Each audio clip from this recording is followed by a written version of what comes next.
Dale Carnegie's work on human relations, it's been around forever, and for one simple reason. It just works. But how, really? Well, today we're going to break down some of his most powerful foundational principles for actually influencing people. So let's get right into it. All right, I want to start with just a single number for you. 85%.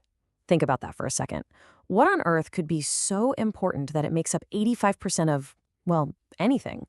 Is it, I don't know, profit margins, market share? Nope. It's actually something way more personal, and it applies to pretty much all of us. So get this. Research from the Carnegie Foundation found something absolutely staggering. It turns out that in pretty much any field, even super technical ones like engineering, only about 15% of your financial success comes from what you know, your technical skills. So what about the other 85%? Well, that massive chunk, it all comes down to what they called human engineering. Basically, your people skills, your personality, and your ability to lead. And that's the superpower we're going to unpack today. Let's start with principle number 1. Okay, so for his very first rule, Carnegie gives us this brilliant and honestly unforgettable image. Think about it. If you want to get honey, what's the one thing you absolutely positively should not do? Yeah, you don't kick the beehive. It's such a perfect metaphor for one of the most destructive habits we all have: criticism. And to really understand why criticism is like kicking a beehive, let's jump back in time to a really dramatic scene from 1931.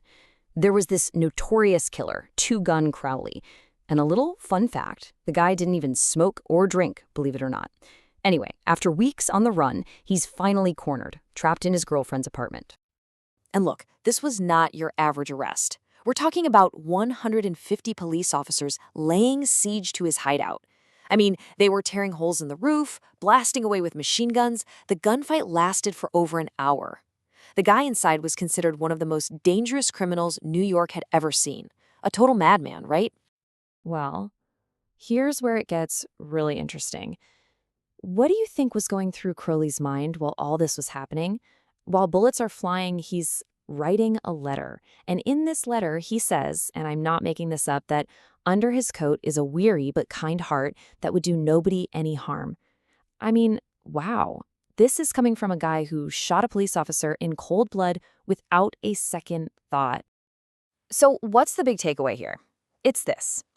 99 times out of 100, people do not criticize themselves for anything, no matter how wrong they are. In his own mind, Two-Gun Crowley was a good guy. And that's why criticism is totally futile. It just puts people on the defensive and forces them to justify themselves. And even worse, it's dangerous, because it wounds their pride and creates resentment that can last for years. And hey, this doesn't just apply to criminals.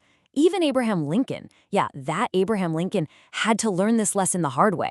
When he was a young man, he publicly made fun of some politician, and that guy challenged him to a duel. A duel. Lincoln was literally minutes away from fighting to the death with broadswords. Can you imagine? After that, he almost never criticized anyone ever again. He learned his lesson. Okay, so we know what not to do. Don't criticize. Don't kick the beehive. So what should we do instead? Well, that brings us right to principle number 2. And this one is all about tapping into the single most powerful motivator that exists in human psychology. The philosopher William James absolutely nailed it. He said the deepest principle in human nature isn't a wish, it's not a desire, it's a craving. Just think about that word for a second, a craving. It's this deep, gnawing hunger, this need to feel important, to feel appreciated. It's what separates us from animals. And the person who can honestly satisfy that hunger in other people, well, they'll have the world in the palm of their hand. But, and this is a huge but from Carnegie, there is a massive difference between genuine, sincere appreciation and cheap flattery. They are not the same thing. One comes from the heart, right? It's unselfish and people admire it. The other? It's just empty words. It's selfish, and trust me, people can see right through it. Yeah, flattery is basically counterfeit praise. It's phony. People can spot it a mile away, and in the long run, it actually does more harm than good. See, Carnegie wasn't teaching some cheap trick here.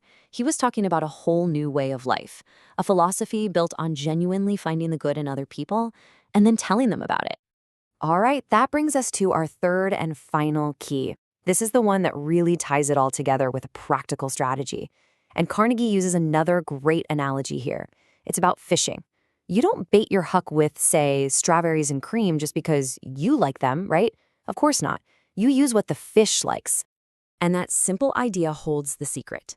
The only way on earth to influence other people is to talk about what they want and then show them how to get it. Let's be honest, we're all interested in our own problems, our own desires.